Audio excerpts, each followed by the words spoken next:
It's only happened once in the history of the PGA Tour. Actually, downwind, they're very fast. I hate his guts sounds extreme, but for players stuck facing Richard Green, the feeling was easy to understand. He never yelled, he never trash-talked, he never tried to act like a big star. He looked calm and quiet, almost harmless. That was the trap. Even now, deep into his senior career, strong champions still get pulled into his slow, steady fight. In 2022, he beat major champion Paul Lawrie in a playoff at the Jersey Legends, then beat Phillip Archer for another senior playoff win soon after. In 2023 and 2024, he pushed two more proven champions through long extra holes before finally losing. Older champions, players who had already proven everything, were still getting trapped in his slow, uncomfortable style of golf. And if you already feel how annoying this kind of opponent would be, give this video hype now, because Richard Green's story only gets more frustrating from here. Richard Green truly did not look like trouble. He was born in Melbourne in 1971. He grew up at the same Queensland club that produced Greg Norman. He turned professional in 1992 and joined the European Tour in 1996. Over a long career that crossed the European Tour, the PGA Tour of Australasia, and the PGA Tour Champions, he played 466 European Tour events alone. He made 296 cuts.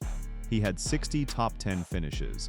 He earned over 10 million euros. Those numbers show real respect, but they also show the problem opponents had. Richard Green never went away. He kept making cuts. He kept hanging around the lead. He kept showing up, year after year, in the same fairways as the biggest stars in golf. The first big sign of this came in 1997 at the Dubai Desert Classic. Greg Norman and Ian Woosnam were two of the biggest names in the sport. Both men ended up in a playoff with Green. On the very first extra hole, Green made a birdie and won. It was his first European Tour title, and it made him the first left-handed golfer to win on the European Tour since Bob Charles at the 1974 Swiss Open, more than 20 years earlier. For Norman and Woosnam, it was a hard loss to a quiet outsider nobody had been worried about. That day taught the whole tour a lesson. Richard Green could pull a big name into a tense, slow fight and then beat them before they had time to adjust. Part of what made him so hard to face was something simple. He played left-handed. Most golfers on tour are right-handed. When two right-handed players are paired together, they can watch each other's swing and ball flight for clues about wind and target lines. With Green, that helpful picture flipped. His swing path, his aim, and his ball curve looked backward to right-handed eyes. Opponents could not use him as a guide. They had to block him out and trust only their own feel. One top player, Paul Casey, said that facing Green meant focusing only on the course, never on the man standing next to you. This problem grew worse because of his equipment. In the late 1990s and early 2000s, most golf companies built their best new clubs for right-handed players. Left-handed golfers often had to settle for whatever was left over. Green refused to settle. He researched and built his own left-handed clubs in Australia. He gave up money from big sponsors just to get equipment that truly fit him. The result was a low, strong, piercing ball flight that nobody else had. Opponents could not read it. They could not copy it. In windy conditions, it gave Green a hidden edge that nobody else on the course could borrow. Then there was his style of scoring. Many golfers create pressure with birdies. Green created pressure with pars. He almost never blew up a hole. He kept the ball safely in play and forced opponents to make something happen on their own. In the second round of the 2011 PGA Championship, he made 18 straight pars in a row. He still missed the cut that week because of one bad round earlier. But that string of pars said everything about how he played. Facing a wall of pars like that is exhausting. A player cannot wait for Green to fall apart.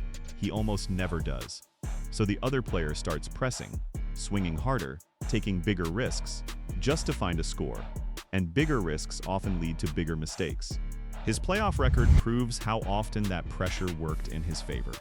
Counting his biggest wins and losses, Green won 6 of 10 major playoffs across his career. He beat Chalmers and McKenzie at the 2004 MasterCard Masters with a birdie on the first extra hole. He beat Ramezi at the 2007 BA Cow Golf Open with a par. He beat Nick Cullen at the 2015 Oates Vic Open. In 2022 alone, he won 2 senior playoffs. First against Paul Lawrie at the Jersey Legends, then against Phillip Archer at the Winston Golf Senior Open. He did lose some too. Simon Dyson beat him with the birdie on the first extra hole at the 2006 KLM Open. Miguel Ángel Jimenez beat him at the 2014 Open de España, a playoff that also included Thomas Pieters. Harrison Frazar beat him at the 2023 Dominion Energy Classic, and Steve Stricker beat him after a long battle at the 2024 Sanford International. But even in defeat, he dragged each of those golfers into long, draining, sudden death battles. Facing Green in a playoff rarely felt short or simple. Slow play added even more pressure. Pace matters a great deal in golf, especially to players who rely on rhythm. Green's pre-shot routine was famously deliberate, full of practice swings, careful checks, and long waggles before he ever started his swing. Reports say opponents sometimes waited up to 80 seconds just watching him get ready. At the Senior British Open at Carnoustie, tournament leader Stephen Ames openly complained that slow play in the groups around him threw off his rhythm and hurt his focus late in the round. Green was right in the middle of that slow bottleneck, and he still posted a strong score while faster players struggled to find their timing again. Off the course, Green is actually built for speed. He races high-performance Porsche 911 cars in the Australian GT Championship and has even competed on the support card of the Australian Grand Prix. On the golf course, though, he chose to slow everything down, and that contrast made his patience even harder for rivals to break. Even his putting added to the discomfort. Later in his career, Green switched to an unusual reverse arm lock putting style, locking the putter against his lead forearm. It gave him a stable, repeatable stroke, and it helped make him one of the best putters on the senior tour. But it looked strange next to a traditional stroke, and opponents had to watch it again and again on every green. Watching a putt go in with a method that looks completely different from your own can quietly make a golfer second-guess their own technique. Bad weather only made things worse for the players across from him. Green grew up playing windy, firm coastal courses in Victoria, Australia. So rough conditions never bothered him the way they bothered others. At the 2023 Senior Open at Royal Porthcawl, brutal wind and rain hit the whole field, yet Green still finished in the top 10. At the 2023 Dominion Energy Charity Classic, wet and cold conditions wrecked plenty of scorecards. But Green shot a strong round before losing in a playoff to Harrison Frazar. He later said his secret was simple: hit solid shots into the par threes and just hang on while the course turned soft and heavy. When clean, easy conditions disappeared, Green's value to himself only grew, while everyone else lost their comfort. His biggest leaderboard surge came at a major. At the 2007 Open Championship at Carnoustie, Green shot a final round 64, one of the best rounds of the week, and tied Ernie Els for fourth place. Nobody expected him to charge up the board like that.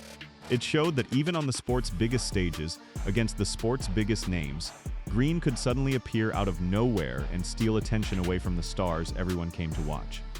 After all of this, Richard Green deserves real credit. His career lasted more than 3 decades. His playoff record stands among the best of his era. He beat legends like Greg Norman and Ian Woosnam, and he kept winning long after most players his age had stopped trying. He built his own equipment, mastered an unusual putting grip, and turned bad weather into his personal advantage. That kind of toughness earns respect from anyone who understands the sport, but respect is not the same as comfort.